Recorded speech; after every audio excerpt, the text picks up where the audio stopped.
Hey everyone, it is Danny and welcome to this, my second channel, Weather Extras, where I post additional content on tropical cyclones. And so we're focusing on BRET in this video, the latest for it. And there are some important changes that I want to let you guys know about. And so before I go into details, please do subscribe and tap the bell so that you never miss an important update.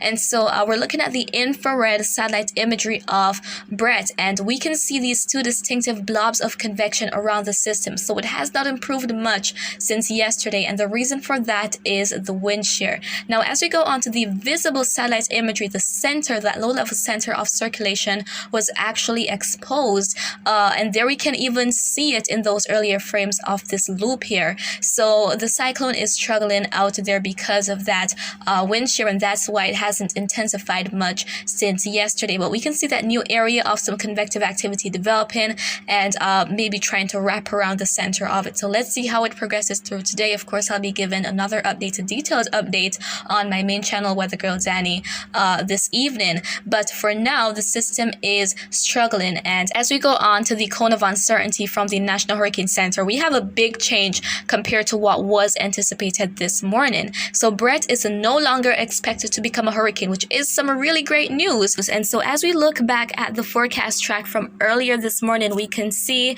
that this was expected to continue moving toward the west, but then sort of a west-northwestward like track as we're going to be heading into the early part of the new week. But now we're seeing that a continuous westward track is expected from this as it is going to be entering the Caribbean, and so that is decreasing the chance of it actually impacting areas such as Hispaniola and Jamaica as something very significant. I mean, even if it is an open trough at that time and dissipates and the remnants are there, they can help increase the moisture, which would increase that chance of rainfall activity. And similar story for the ABC Islands. If it sustains enough activity, then it could induce some well-needed rainfall across these three islands here, because many persons have been longing for some rainfall for a while now, and it would be very much welcomed. Of course, nothing major, but just enough rainfall to provide a good relief from all of the heat and the dryness that has been persistent within the area. And as we're going to be heading into later this evening, it is likely that tropical storm watches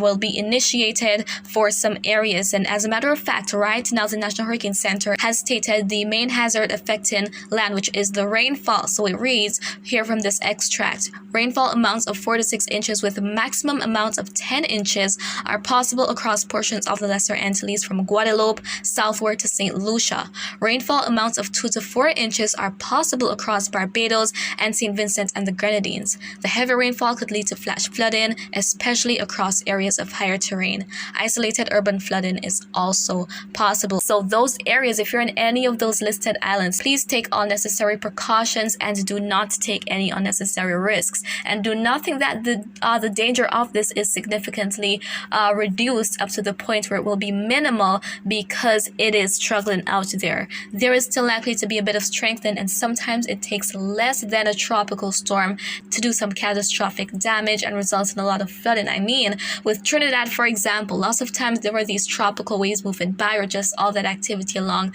the intertropical convergence zone, enhancing a lot of rainfall that in turn leads to flooding across many areas. So do not think that this is any less dangerous because it is struggling and it is no longer expected to become a hurricane. And then in terms of Invest 93L, which is to the southeast of BRET, it is given a higher chance of development, 80%, to become a tropical cyclone. And so depression could form as we head into the end of this week. But this can also encounter some of that wind shear as it starts to move to the northwest. So let's see how that one is going to hold out.